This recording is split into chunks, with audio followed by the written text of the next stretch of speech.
Hello, everyone. Darius Smith here again. This is going to be my persuasive speech. My audience includes my wife, Gabrielle. And let's get this thing on the road. All right.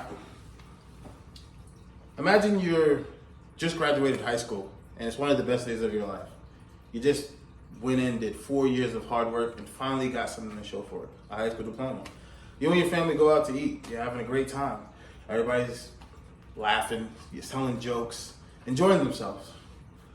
Dinner's over, everybody loads up, get ready to go home. You guys are driving. As you come to an intersection, you see lights coming from the left side of the vehicle.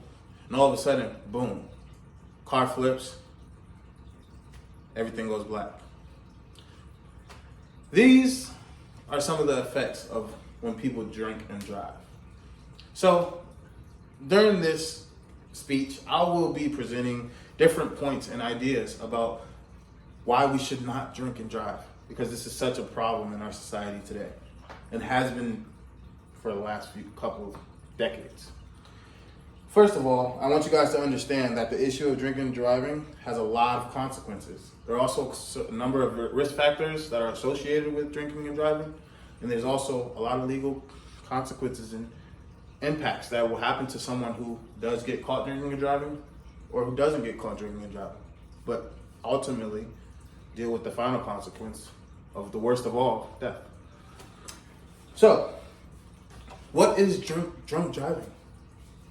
According to Merriam-Webster Dictionary, a DUI can be a person impaired by either drugs, alcohol, or any type of substance that impairs a person's mental and physical skills.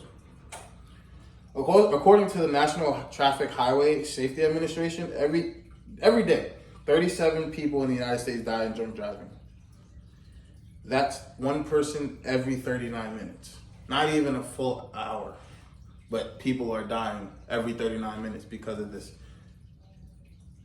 toxic issue that we have when it comes to people drinking and driving, getting behind the wheel of a vehicle, thinking they're okay, but they're really not. Now I'll get into some of the risk factors that are associated with drinking and driving. Firstly, drinking problems. Now, as we know, there are some people who just can't stop drinking. And this is a problem because these same people think it's okay to get behind a vehicle, just drive home, because it's not that far. I've heard it all the time. I've heard, oh, it's only 1-2 drinks, and I just live down the road. But little do you know, just going down the road is just enough. That's all it takes for you to get into any type of accident or harm others. So drinking problems is probably on my list number 1. So if you do have drinking problems, seek the help that you need. Talk to people and find better ways to handle drinking. Because when you drink and drive, there are a lot of consequences, which I'll get into later. Also, underage driving, drinking and driving. So when people are underage, when you just graduate high school, the legal age to drink is 21. But when you reach about 18, you're a freshman in college. You're now in a different mindset where there's less supervision because you've entered that threshold of adulthood, in a sense. Now, when you're in this time frame between 18 and 21, you're really free. Like I said, you don't really have anybody checking the blocks and making sure that you do everything you need to do.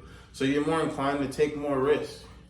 So this is why I put this as number 2 for risk factors. Because also, as a child and as an 18-year-old or a teenager or a young adult, whatever you want to call it, your brain is not fully developed. So you're going to be inclined to make more riskier decisions because you just don't know. Also, repeat offenders. Now, this is another big one. I'll put this one top 3 because repeat offenders, they show that they have done this before and they're going to do it again.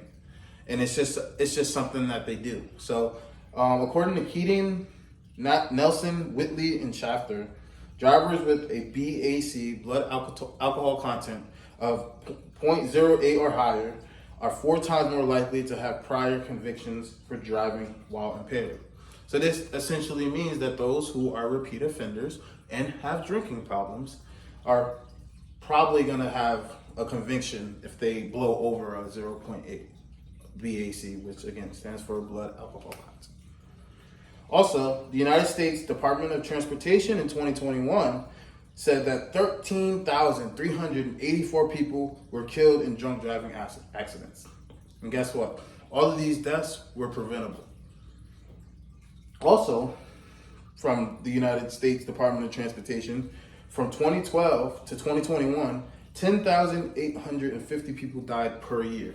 And I'll say it again, they were preventable by simply not drinking and driving, not operating a motor vehicle while you're impaired and not able to make the most smartest decisions while on the roads. Now, we'll get into some of the legal issues associated with DUIs, or driving while intoxicated or impaired. The revocation of your license. Now, in the society we live in, I know for me, I have to get to work. I have to drive because work is not in a walking distance. And this is the same for thousands, maybe millions of people across the world, especially in the United States. Now, if you get a DUI, there's going to be a revocation of your license. This means that you won't be able to drive. Now you need to find new means to get to work. You also can face imprisonment, fines, mandatory classes, community service, and possible probation. Now again, all of these are things that's going to wreck your life and change your schedule completely. Because I know for me, if I ever got a DUI, which I will never get, any one of these will mess up my whole routine. It possibly can ruin my career. So it's important that we understand that when you do certain actions, there are certain consequences. So another big thing I wanted to say, and this is probably the biggest one to me personally, if you drink and drive, you have the possibility of killing yourself or an innocent person or a family. I've seen it in the news all the time. People have gotten in drink driving accidents and a whole family just coming home from a dinner. Like I told you before, it happens and it's real. And all of this information is according to Liu, Lee, and Katak. Lastly, in closing, it's illegal to drive in every state, yet as I stated before, a person was killed every 39 minutes in 2021. That's a lot of people. Also, driving under the influence has many risk factors, which I stated, as well as consequences that are followed.